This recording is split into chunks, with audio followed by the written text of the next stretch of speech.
तो आदाब, नमस्कार, गुड इवनिंग, सत श्री अकाल। एक बार फिर आप तमाम लोगों का स्वागत है। किसी भी क्राइम की कहानी जब कोई क्राइम जन्म लेता है या होता है तो उसका अंजाम अदालत में होता है। अदालत अपना फैसला सुनाती है। मुजरिम, बेकसूर, साजिश, सबूत, गवाह सब वहीं पे आते हैं, सब वहीं चीज़ें देखी जाती। तो हर क्राइम का एक खात्मा जो है वो अदालत की चौखट पर होता है।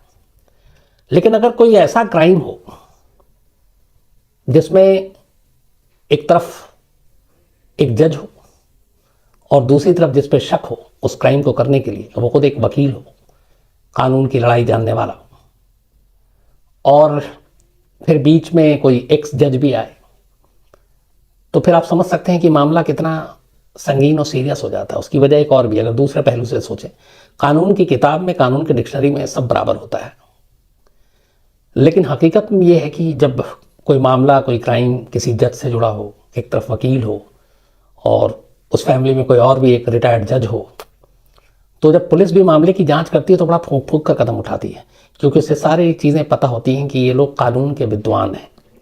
और इसीलिए कोई भी अगर गैर कानूनी तरीके से उसकी जांच होती है, पूछताछ होती है, हिरासत में लिया जाता है, तो फिर अदालत में मुश्किल हो सकती है, क्योंकि एक वकील बेहतर जानता है कि कोर्ट में केस कैसे लड़ा जाता है। और एक वकील ही अगर सस्पेक्टेड हो, शक के घेरे में हो, कातिल के तौर पर वो भी, तो सोचिए कि फिर उस वकील से पूछताछ और उस वकील से पूछताछ के बाद सारे सबूतों को जोड़ना, गवाहों को इकट्ठा करना, कानूनी पैंतरेबाजी पुलिस के लिए कितना मुश्किल होता होगा। इसलिए कि वकील को पता है कि पुलिस कब कब कैसे कैसे जांच करेगी, क्या पूछताछ करेगी, कौन से पेपर पे साइन कराएगी, साइन करना है कि नहीं करना है, कितने देर तक पूछताछ होनी है, पूछताछ होनी भी है कि नहीं होनी, सारी बारीकियां जो कानूनी किताबों में लिखी होती है वो उसको रटा होता है।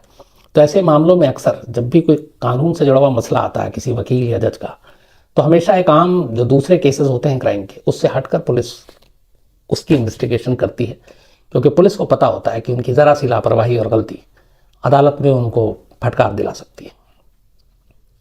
ये कहानी कुछ ऐसी ही है। एक होनहार लड़की जिसका नाम प्रतिभा गौतम, यूपी के उरई की रहने वाली, बचपन से पढ़ने लिखने में तेज, हमेशा फर्स्ट डिवीज़न से पास किया और ज़िंदगी में कुछ बनने का सपना था। तो वो पढ़ाई करती है, धीरे धीरे स्कूल ख़त्म होता है, फिर वो कॉलेज में एडमिशन लेती है और LLB करती है। 5 साल का कोर्स करने के बाद फिर वो दिल्ली यूनिवर्सिटी में आती है यूपी से, और दिल्ली यूनिवर्सिटी से LLM करती है। सपना उसका जज बनने का था। अब इसी पढ़ाई लिखाई के दौरान उसकी दोस्ती एक और लड़के से होती है। उसका नाम था मनु अभिषेक रंजन। प्रतिभा गौतम और मनु अभिषेक रंजन दोनों पढ़ाई के दौरान, कानून की पढ़ाई के दौरान एक दूसरे के करीब आते हैं, दोस्ती होती है और दोनों में प्यार हो जाता है। प्रतिभा के घर वालों को ये बात मालूम नहीं थी और प्रतिभा ने हल्का फुल्का टटोला था। तो प्रतिभा के घर वाले चूँकि उस वक्त तक की पढ़ाई भी कर रहे थे, तो ये था कि किसी IPS से शादी करेंगे। बेटी होनहार थी, उन्हें मालूम है कुछ ना कुछ बनेगी। इधर मनु अभिषेक रंजन के पिता जज थे और वो रिटायर्ड हो गए, तो वो रिटायर हो चुके एक जज का बेटा, दोनों का प्यार परवान चढ़ रहा है। धीरे धीरे दोनों के घर वालों को पता चला, दोनों के घर वाले शादी के खिलाफ थे।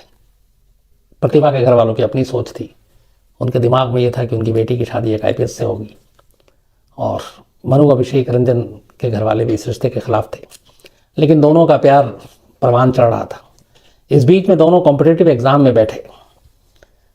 PCSJ, ये वो एग्ज़ाम होता है, सभी जानते होंगे, जो कानून की जब आप पढ़ाई करते हैं उसके बाद जज बनने के लिए इस एग्ज़ाम को पास करना होता, तो आप सीधे जज की बहाली होती है। तो 2013 में प्रतिभा गौतम और मनु अभिषेक रंजन दोनों अपनी पढ़ाई पूरी करने के बाद इस कॉम्पिटिटिव एग्ज़ाम में बैठते हैं। PCSJ के दोनों एग्ज़ाम देते हैं, रिजल्ट आता है, प्रतिभा गौतम एग्ज़ाम क्लियर कर लेती है, लेकिन मनु अभिषेक रंजन इस कॉम्पिटिटिव एग्ज़ाम को क्लियर नहीं कर पाता।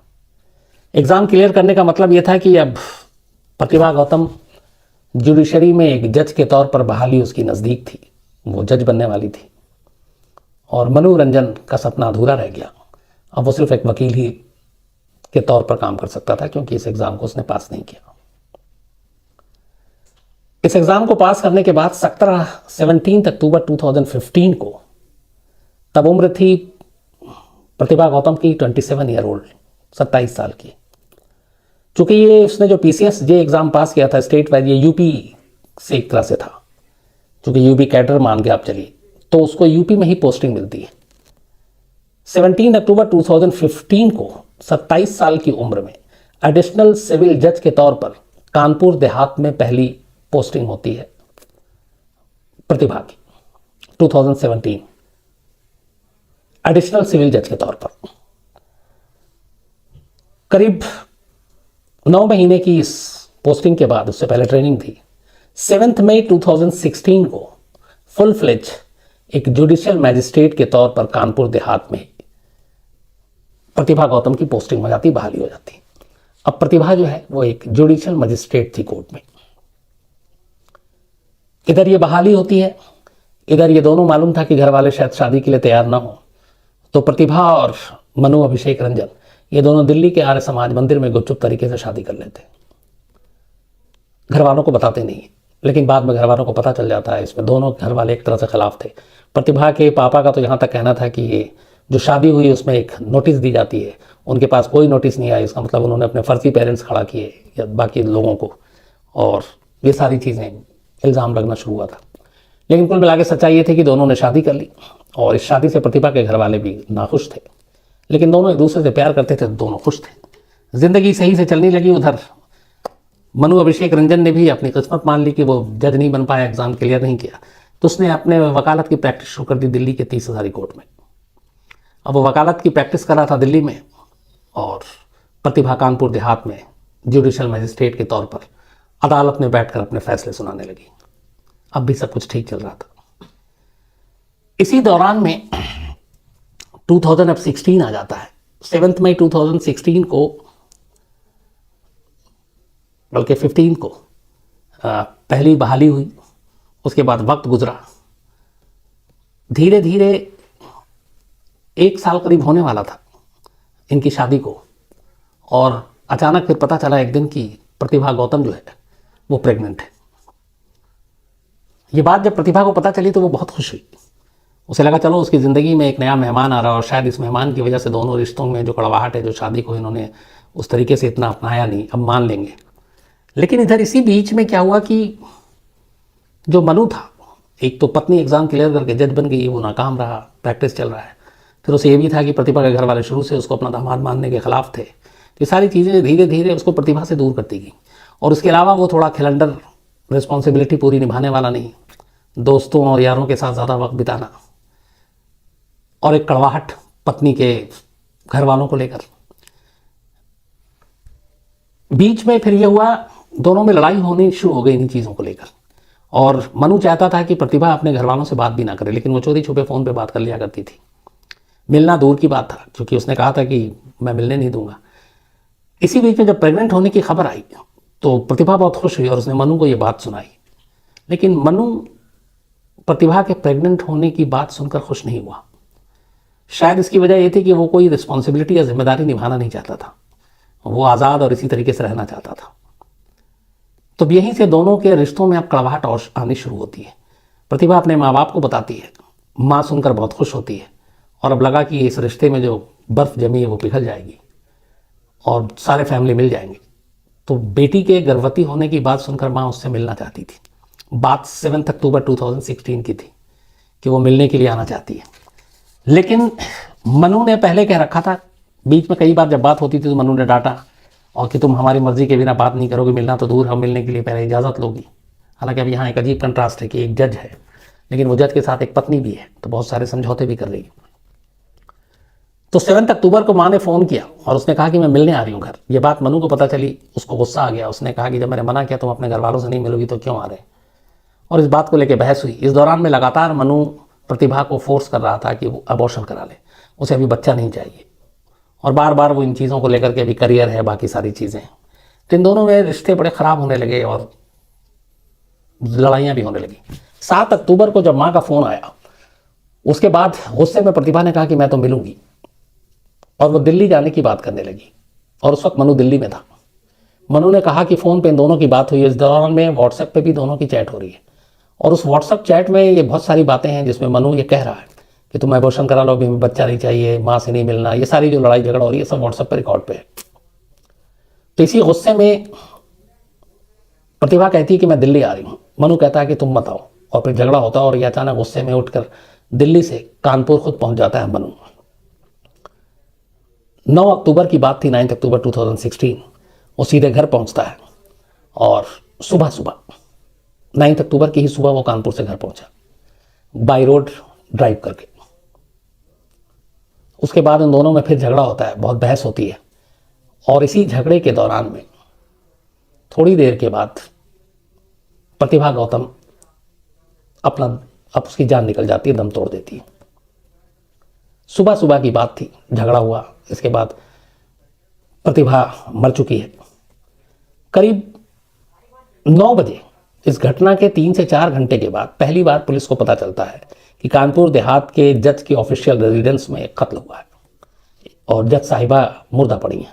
पुलिस की टीम वहाँ पहुँचती है। एक अजीब सी चीज़ थी पहली कि जब वहाँ पहुँचती है तो मनु ने किसी पुलिस वालों या 100 नंबर पे किसी को कॉल नहीं किया। हालांकि एक वकील है, वो बेहतर तरीके से जानता है कि इन चीज़ों को कैसे करना है।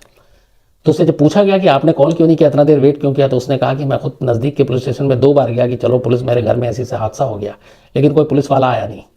हालांकि पुलिस वालों ने इन चीज़ों से मना किया कि कोई यहाँ आया था। फिर उसने दूसरी बात पूछा गया कि आपने कॉल क्यों नहीं किया, तो उसने बोला मैं घबरा गया था इसलिए कॉल नहीं किया। इसके बाद पुलिस की टीम घर पे पहुंचती है, मौका वारदात पे पहुंचती है तो देखती है कि बेड पे प्रतिभा गौतम की लाश पड़ी हुई है, गले में एक फंदा है और दोनों हाथ के नस जो है कटे हुए हैं। सीन ऑफ क्राइम को देखकर और शुरुआती बातचीत के बाद ही, चूंकि एक जज का कत्ल हुआ था तब तक कानपुर देहात में ये बात चारों तरफ पुलिस अफसरों को फैल जाती है। बड़ा मामला था, सीरियस मामला था एक जज के कत्ल का। लेकिन शुरुआती कुछ ही बातचीत होती है, उसके बाद जो वहां पे उस वक्त एसएसपी थे शलभ माथुर, वो खुद पूछताछ कर रहे हैं। अब लाश जज की पड़ी हुई है और सामने उनका वकील पति खड़ा हुआ है, लेकिन सिर्फ 3-4 सवाल ऐसे थे जिसको पूछकर उसी वक्त एसएसपी को लग गया कि कातिल कहीं बाहर से नहीं आया, कत्ल घर के अंदर ही हुआ और कातिल भी घर के अंदर है। और वो 2-3 सवाल कौन से थे और कैसे थे। पूछा गया कि आपने क्या देखा जब, तो सबसे पहले वकील मनु ने यह कहा कि मैं सुबह ही कानपुर से आया, और इसके बाद वो पुलिस को बिना बताए हुए पूछे हुए अपनी तरफ से कह रहा है कि मैं वहाँ से दिल्ली से इतने बजे चला, ये रास्ते का टोल प्लाजा के ये है, रास्ते के टोल प्लाजा पे सीसीटीवी कैमरे में भी मेरी गाड़ी कैद होगी, मैं अकेला था, सब कुछ आ रहा है। तो वो अपनी जर्नी और ये कि वो कब पहुँचा ये बार बार कन्विंस करने की पुलिस को कोशिश कर रहा है, जबकि पुलिस उससे ये सवाल नहीं पूछ रही। तो पहला खटका यहाँ पे आया। दूसरा, उसने पूछा कि अच्छा जब आप आए तो घर में आपने क्या देखा, तो उसने कहा जब मैं आया तो मैंने देखा कि ये बॉडी जो है पंखे से झूल रही थी। बोला फिर क्या किया, उसने कहा मैंने बॉडी को नीचे उतारी। तो बोला आप एक वकील हैं, आपको बेहतर पता है कि ऐसे मामलों में ये बड़ा अहम सबूत, उंगलियों के निशान, सब चीज़ें होती, आपको पुलिस को कॉल करना चाहिए था, आपने खुद लाश क्यों नीचे उतारी। उसने कहा मैं 2 बार थाने गया लेकिन कोई पुलिस की टीम मेरे साथ नहीं आई, इसलिए मजबूरन में फिर ये कि शायद सांस हो, जिंदा हो, तो मैंने बॉडी को नीचे उतार दी।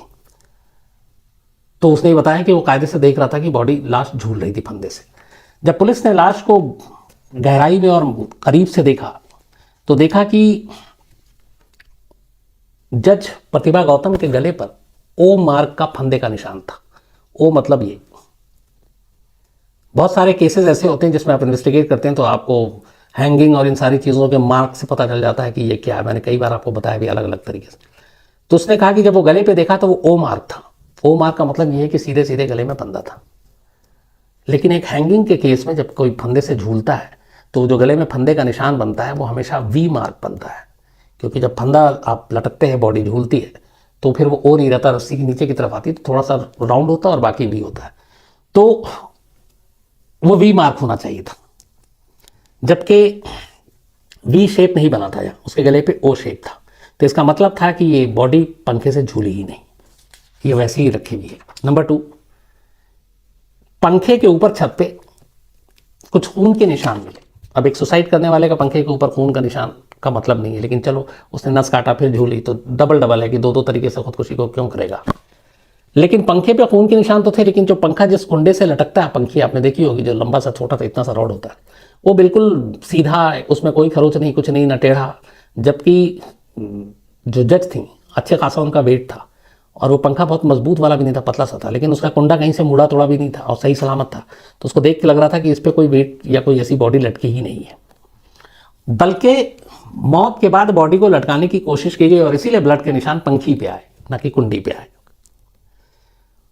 तो ये कुछ चीजें ऐसी थी जिसको केस को वहीं पे खोल दिया। लेकिन आखिरी में जब पोस्टमार्टम रिपोर्ट आई तो फिर पूरी तरह से केस खुल गया। पोस्टमार्टम रिपोर्ट में ये था कि करीब 33 इंजरी मार्क थे जज प्रतिभा गौतम की बॉडी पर। दोनों हाथों के नस काटे गए थे और बाकी शरीर पे रॉड से मारने के और अलग अलग निशान थे। तो एक सुसाइड करने वाला खुद को रॉड से नहीं मारेगा, दोनों हाथों के नस नहीं काटेगा, एक ही काटेगा, डीपली काटेगा। तो इन सारी चीज़ों के जरिए पुलिस को ये हो गया कि ये डाउट है। लेकिन अब ये भी कि मामला वकील का है, तो शक के आधार पर पुलिस ने फिर मनु को गिरफ्तार किया, उसके बाद ले गई। अब लेकिन यहाँ पे देखिए कि मनु एक वकील, उसके पिता एक्स जज, कोर्ट में फिर आमतौर पे बहुत जल्दी ऐसे मामलों में अगर आपके पास कुछ पुख्ता सबूत होते हैं तो पुलिस कस्टडी मिल जाती है। लेकिन यहाँ पे शुरुआत में दबाव और तनाव इतना था कि जज ने भी मनु यानी एक वकील की पुलिस कस्टडी जो मांगी गई वो सिर्फ 7 घंटे के लिए दी पहली बार, कि 10 बजे से लेकर शायद शाम 5 बजे तक आप पूछताछ करें, इसके बाद छोड़ दीजिए, वरना आराम से 2-4-5 दिन तो मिल ही जाती है पुलिस कस्टडी, मैक्सिमम 14 दिन तक की होती है। तो खैर उससे पूछताछ हुई। बस ये गलती कर दी थी मनु ने, जो प्रतिभा गौतम का मोबाइल फोन था उसमें सारे मैसेजेस डिलीट थे, जो व्हाट्सएप थे वो भी डिलीटेड था, लेकिन मनु के अपने मोबाइल में व्हाट्सएप मैसेज पूरे थे। उसे असल में ये उम्मीद ही नहीं थी कि पुलिस या तो आएगी तो जज की मोबाइल फ़ोन को अपने कब्जे में लेगी, उसको चेक करेगी। उसे ये नहीं लगा था कि उसके मोबाइल को भी पुलिस कब्जे में ले सकती। और उस मोबाइल को लेके व्हाट्सएप चैट के जरिए सारी कहानी सामने आ गई, जिसमें यह था कि तुम अबॉर्शन कराओ, तुम अपने माँ बाप से नहीं मिल सकती, दोनों में झगड़ा था। फिर एक जगह ये था कि मैं आ रहा हूँ, आज फाइनल फैसला होगा। तो इन सारी चीज़ों को देखते हुए फिर एक पुख्ता सबूत था। उसके बाद फिर पुलिस ने केस बनाया। पोस्टमार्टम रिपोर्ट से फिर ये भी पता चला कि प्रतिभा 3 महीने की प्रेग्नेंट थी। तो कायदे से एक कत्ल नहीं 2 कत्ल हुआ था, एक माँ का और एक उसके गर्भ में पल रहे बच्चे का। इसके बाद मनु को गिरफ्तार किया जाता है। घर वाले प्रतिभा के फिर मनु और उसके माँ बाप सभी को कटघरे में खड़ा करते हैं। वो गायब हो जाते हैं माँ बाप। बाद में पुलिस कोर्ट से संबंध निकलवाती है, कुर्की जब्ती का आदेश आता है। तब फिर माँ बाप भी जाकर मनु के कोर्ट में सरेंडर करते हैं और गवाही और बाकी सारी चीज़ें हो गई हैं। लोअर कोर्ट में ये मामला है। इस दौरान में मनु अपनी ज़मानत के लिए नीचे से लेकर हाई कोर्ट और सुप्रीम कोर्ट तक गया, लेकिन हर कोर्ट ने उसकी ज़मानत याचिका खारिज कर दी। तो वो लगातार पिछले 3-3.5 साल से कानपुर जेल में ही बंद है। लोअर कोर्ट का फैसला अब आने वाला है फरवरी-मार्च में, अभी गवाही सारी पूरी हो गई। तो जो भी फैसला होगा जैसे आता है मैं आपको ज़रूर बताऊंगा। लेकिन ये कहानी थी एक जिसने प्यार किया, शादी की, और पति ने जब उसकी ज़िंदगी में एक तीसरा मेहमान आया दोनों को जोड़ने वाला, तो उस मेहमान के खिलाफ हो गया और लड़ाई की वजह से जिसको पाने के लिए दोनों ने घर वालों की मर्जी के खिलाफ शादी की, अपने हाथों से उसी की जान ले ली। एक वकील और मरने वाली जज। तो ये कहानी थी। अब